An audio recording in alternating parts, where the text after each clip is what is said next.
gis ngeen recours boobu du recours dara de xam ngeen recours la recours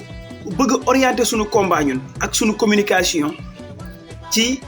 beneen mbir moo xamante ni même borom candidature boobu sax Ousmane Sonko mooy candidat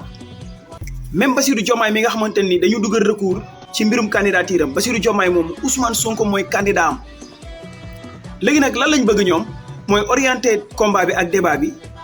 ci mbirum candidature Bassirou Diomaye Faye pour ñu nekk ci di ci débat nekk ci di ci wax or que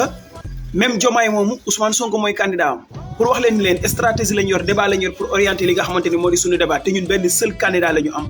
pour le 25 février 2024 te mooy président Ousmane Sonko. kon gars yi nañu focus ci débat ci candidature président Ousmane Sonko ci naka la ñuy waajalee suñu campagne ci coalition Sonko 2024 naka la ñuy def ba le 25 février ñu tàqali ko ak ñoom te bañ a topp seen i débat ak seen i stratégie yaa ngi dégg ci di orienter ak divertir li nga xamante ni moo di patriotes yi ci débat bi war a nekk débat. recours bii ñu dugal du recours lenn lu dul recours poussé ñu ci beneen sens ci beneen combat boo xamante ni or que kooku sax Ousmane Sonko mooy candidat am kon Bassirou Diomaye Sonko mooy candidat am ñun Sonko mooy suñu candidat kon recours bii ñu dugal ñoom neen la ñoom ñoo xam ñun dañuy focus ci suñu candidat te muy président Ousmane Sonko les gars focus ci candidat yi focus ci candidature président Ousmane Sonko focus ci jëli carte d'identité yi c'est parce que le 25 février 2024 ñii dañuy tàqali ko ak ñoom loolu kese la.